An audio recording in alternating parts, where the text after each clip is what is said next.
শ্রীমদ্ ভাগবত মহাপুরাণ হল ভগবান শ্রীকৃষ্ণের বাগময়ী বিগ্রহ।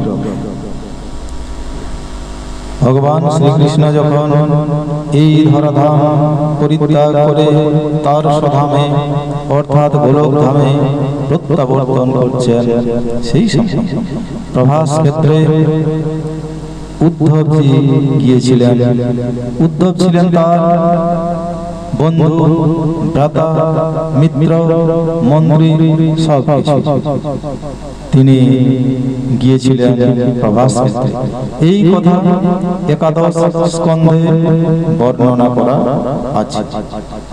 উদ্ধব বললেন, হে গোবিন্দ, আপনি আপনার কার্য সম্পন্ন করে এই ধরাধাম পরিত্যাগ করে আপনি স্বধাম প্রত্যাবর্তন করছেন, কিন্তু হে ভগবান, আপনার প্রত্যাবর্তনের সঙ্গে সঙ্গে অতি অল্পকালের মধ্যে কলিযুগের আবির্ভাব হবে, কলিযুগ প্রবেশ করবে।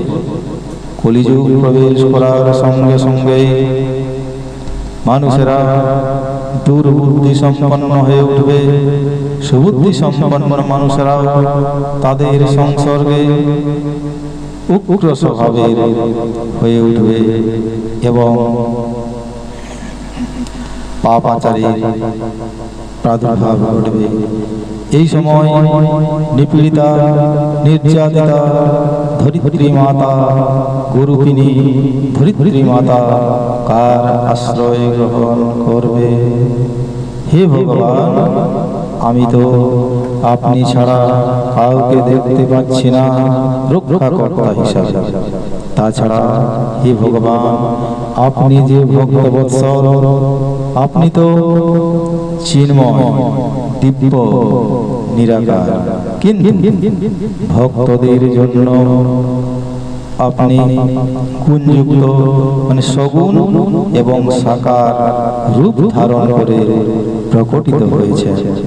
হে ভগবান, আপনার অবর্তমানে আপনি যদি না থাকেন, আপনার ভক্তরা কার কাছে আশ্রয় গ্রহণ করবে? সুতরাং হে ভগবান, আপনি এই ধরাধাম পরিত্যাগ করে যাবেন না। ভগবান তখন বললেন, এটা তো ঠিক। তিনি নীরব থাকলেন এবং কি করলেন? সত্যং যদ ভবেৎ তেজস্য শ্রীমদ্ ভাগবতে দধা তিরোধায়ং প্রবিষ্টয়ং শ্রীমদ্ ভাগবতার নবম।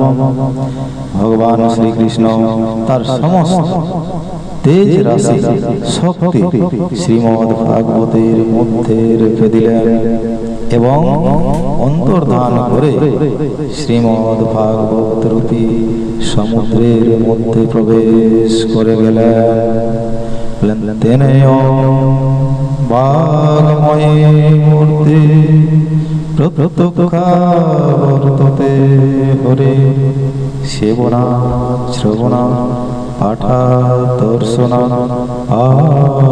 আপনাশিনী। সেই জন্য শ্রীমদ্ ভাগবত হল ভগবানের বাগময়ী বিগ্রহ, মানে ভগবান তো চিন্ময়। ভগবানের বিগ্রহ মাটির, কাঠের, পাথরের, ধাতু হতে পারে, যেটা ভক্তরা সেবা করে।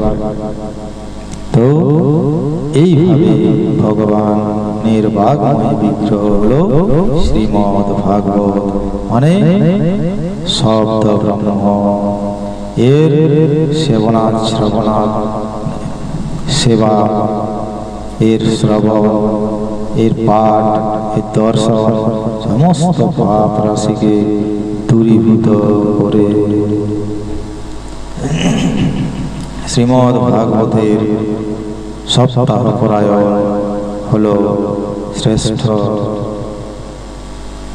আর শ্রীমদ্ ভাগবত হলো ভগবানের বাগময় বিগ্রহ।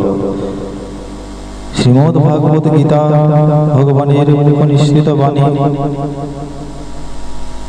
শ্রীমদ্ ভাগবত ভগবানের বাগময় বিগ্রহ। এর মধ্যে দ্বাদশ স্কন্ধ আছে, 332টি অধ্যায় আছে এবং 18,000 শ্লোক আছে। তো প্রথম এবং দ্বিতীয় স্কন্ধ ভগবানের চরণ, তৃতীয় চতুর্থ স্কন্ধ ভগবানের জঙ্ঘা জগন্দেশ, পঞ্চম স্কন্ধ হলো ভগবানের নাভিপদ্ম, ষষ্ঠ স্কন্ধ হলো ভগবানের হৃদয়পদ্ম, সপ্তম এবং অষ্টম স্কন্ধ হলো 2টি হাত, নবম স্কন্ধ হলো ভগবানের কণ্ঠদেশ, দশম স্কন্ধ হলো ভগবানের মুখপদ্ম, একাদশ স্কন্ধ হলো ভগবানের ললাট দেশ, দ্বাদশ স্কন্ধ হলো ভগবানের মস্তক। এইভাবে শ্রীমদ্ ভাগবত হল ভগবানের বাগময় বিগ্রহ। জয় রাধে। ভুল ত্রুটি মার্জনীয়। সমস্ত সাধু গুরু বৈষ্ণবের চরণে আমার দণ্ডবোধ প্রণাম। জয় নিতাই, জয় গৌর, জয় জয় রাধেশ্বর।